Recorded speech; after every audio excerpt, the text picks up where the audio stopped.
मनीष गोयनका, अभीर, ये सब लोग अभीरा को हॉस्पिटल लेके जाते हैं। अरमान भी उसके पीछे पीछे जा रहा होता है, लेकिन उतने में बड़ी माँ कहती है, मनीष जी ने तुम्हें कहा है ना अभीरा से दूर रहना, तो दूर रहो करके। और वो बड़ी माँ और छोटी माँ भी वहाँ से चली जाती है। यहाँ पे दादी सा अरमान को थप्पड़ मारती है और कहती है, अब भी तुम्हें उसके पीछे जाना है, अभीरा के पीछे जाना है। क्यों? एक बार झूठ बोला था और उसकी ये हालत हुई। अब क्या तुम उस लड़की को मारना चाहते हो, दोबारा से उसे बात करके, झूठ बोल के? यहाँ पे अरमान चुपचाप खड़ा होता है, सुन रहा होता है। बेचारे की कोई गलती नहीं है, फिर भी वो सबसे सुन रहा है। यहाँ पे दादी साहू से बहुत बुरा भला कहती है कि तुमने ऐसे कैसे किया, दो माओं के साथ तुमने गलत किया, एक वो लड़की और दूसरी रूही। तुम्हें ज़रा भी उन दोनों के बारे में ख्याल नहीं आया ऐसी हरकत करते हुए? तुम तो एक वकील हो ना, लेकिन तुमने काम ऐसा किया है जो मंजे हुए गुनहगार करते हैं। छी। और यहाँ पे सब लोग बहुत बुरी तरह से अपसेट होते हैं, लेकिन अरमान की बात सुन रहे होते हैं। अरमान के लिए बुरा लग रहा होता है उन्हें। अरमान चुपचाप मुंडी नीचे करके सुन रहा होता है। यहाँ पे रूही और रोहित बच्चे की पूजा कर रहे होते हैं। पूजा संपन्न हो जाती है ऐसे पंडित जी कहते हैं, और रोहित उठने जा रहा होता है, लेकिन रूही उसे उठने नहीं देती। उसका हाथ पकड़ के उसे वहीं पे बिठा के रखती है। रोहित को समझना चाहिए ना क्या सही है क्या गलत है, उठ जाना चाहिए था वहाँ से और जाना चाहिए था अपने भाई के सपोर्ट में, लेकिन वो नहीं जाता और पागल रूही की बात मान के वहीं पे बैठ जाता है।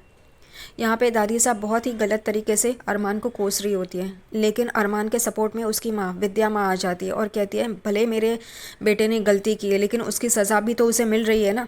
अभीरा उससे दूर हो गई है, उसका बच्चा उससे दूर हो गया है, उसे और कितनी बड़ी सज़ा दोगे? यहाँ पे दादी साहब गुस्से से विद्या को देख रही होती है, लेकिन यहाँ पे फूफा सा चुप नहीं रहते। फूफा सा कहते हैं कि अरमान ने बहुत ही गलत किया है बच्चा चुरा के, ये बहुत गलत हुआ है करके। यहाँ पे वो आग में घी डालने का काम करते हैं, लेकिन विद्या अपने बेटे का, अरमान का साथ नहीं छोड़ती है। वो उसे कहती है कि तूफ़ान भले ही सब कुछ लेके जाए, लेकिन कुछ ना कुछ तो बाकी रह जाता है हमें समेटने के लिए। वैसे ही तुम जाओ, अभीरा को मनाओ, अभीरा को संभालो, तुम ही हो जो अभीरा को संभाल सकते हो। और अरमान एकदम से उठ जाता है और कहता है, हाँ माँ, मैं अभीरा के पास जाऊँगा। सब लोग चौंक जाते हैं, लेकिन विद्या उसे हिम्मत देती है कि तुम अभीरा के पास जाओ, उसको तुम्हारी ज़रूरत है करके। और वो वहाँ से जाने की कोशिश करता है, लेकिन उतने में रूही और रोहित भी वहाँ पे आ जाते हैं। और जैसे विद्या माँ अरमान को सपोर्ट करिए ये देख के रूही और भी गुस्सा हो जाती है, और वो कहती है, माँ आप इसे कैसे सपोर्ट कर सकते हो, उसने जो किया है वो गलत किया और आप इसी को सपोर्ट करिए। तो विद्या भी बराबर से रूही को जवाब देती है, तुम्हें अब तुम्हारा बच्चा मिल गया है ना, तो अब तुम खुश रहो ना। तुम क्यों खुश नहीं हो इस सब में? तुम क्यों पढ़ रही हो? तुम अपने बच्चे को संभालो और मैं अपने बच्चे को संभालूंगी। सही से विद्या ने उसे जवाब दिया। यहाँ पे अरमान जाने के लिए निकलता है। माधव कहते हैं कि मैं भी उसके साथ जाता हूँ, वो बेचारा अकेला है करके, लेकिन यहाँ पे रोहित माधव को रोकता है और कहता है, मैं जाता हूँ भैया के साथ, और वो भी चला जाता है। यहाँ पे अरमान गाड़ी का दरवाज़ा खोल रहा होता है, उतने में रोहित वो गाड़ी का दरवाज़ा बंद कर देता है और अरमान से कहता है, भैया आपने ऐसा क्यों किया, आपने झूठ क्यों बोला? वो कहता है कि मैंने इस वजह से बोला ताकि तुम पे कोई आँच ना आए। तो वो कहता है, नहीं मैं जाके सच बताता हूँ। लेकिन अरमान उसे रोकता है और कहता है कि दक्ष के लिए तुम चुप रहो करके। दक्ष क्या सोचेगा, उसका खुद का पिता उसे दूसरों के पास छोड़ रहा है, यानी कि उसको उससे प्यार नहीं है, वो क्या सोचेगा? मेरा खुद का पिता मुझसे प्यार नहीं करता, इसलिए मुझे किसी और के पास दे दिया, और रूही, तुम्हारा और रूही का रिश्ता ख़त्म हो जाएगा। रूही तुम्हें समझ नहीं पाएगी, तुम दोनों का रिश्ता ख़त्म हो जाएगा इस वजह से। जो कुछ हो रहा है वो चलने दो, तुम इसमें मत पड़ो और तुम कुछ भी मत कहो। लेकिन रोहित कहता है, नहीं सच बात तो आनी ही चाहिए बाहर करके। अरमान कहता है, अब मुझ में कोई ताकत नहीं है कुछ भी सोचने की, मैं बस अभीरा के पास जा रहा हूँ करके।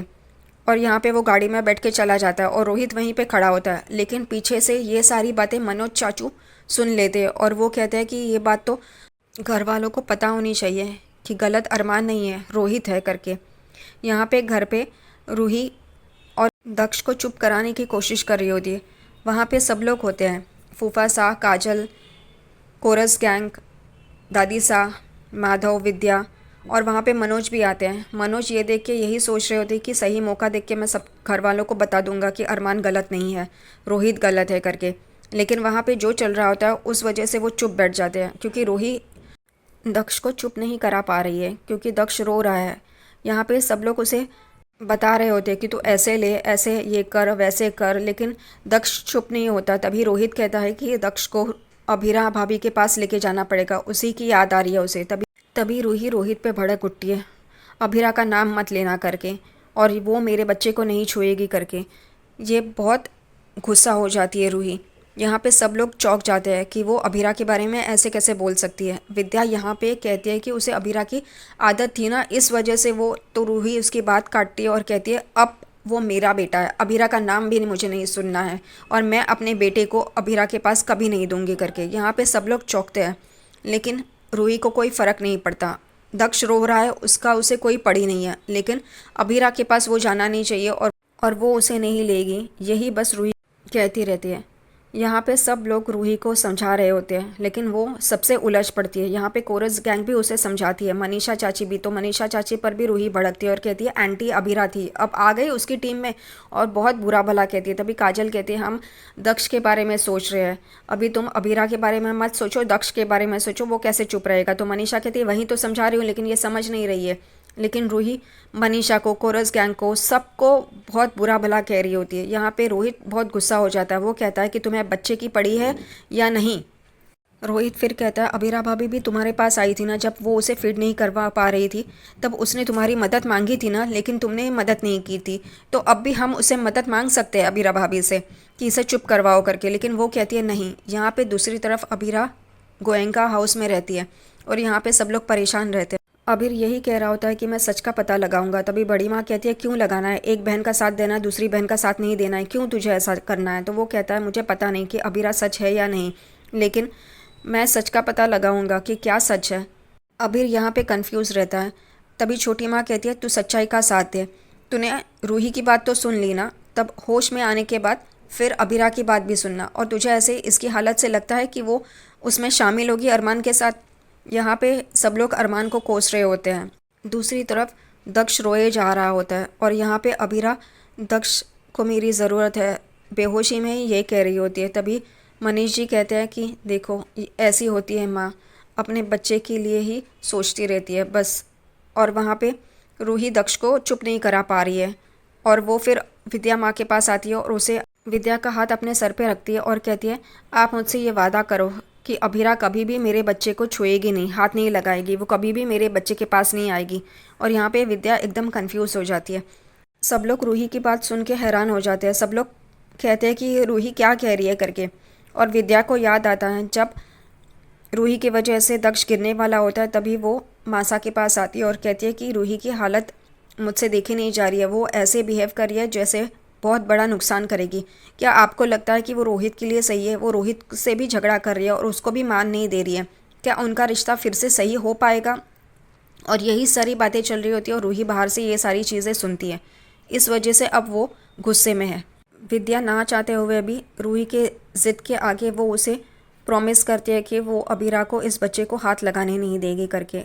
यहाँ पे दादी साहब विद्या पे गुस्सा हो जाती है, कहती है कि तुम कभी अच्छी सास नहीं बन पाई, एक बहू का साथ देती हो और दूसरे को छोड़ देती हो, तुमने ऐसा वादा क्यों किया करके। तभी वो कहती है मेरे पास और कोई चारा नहीं था, रूही के बारे में भी तो सोचना था। तभी दादी साहब कहती है रूही के बारे में हमें भी हमदर्दी है, लेकिन उस लड़की को ऐसे कैसे कर सकती हो तुम उसके साथ। रूही फिर से दादी साहब के साथ बहस करने लगती है। तभी दादी साहब बराबर से उसे चुप करवाती है। यहाँ पे विद्या से कहती है तुम गलत हो, वो लड़की इतने वक्त से किसी और का बच्चा अपने सीने से लगाए हुए घूम रही थी, और अचानक से उसे उस बच्चे को हाथ भी नहीं लगाने नहीं दोगे, ये कैसा न्याय है, गलत है ये। और यहाँ पे सब लोग रूही पे बहुत ही गुस्सा होते हैं।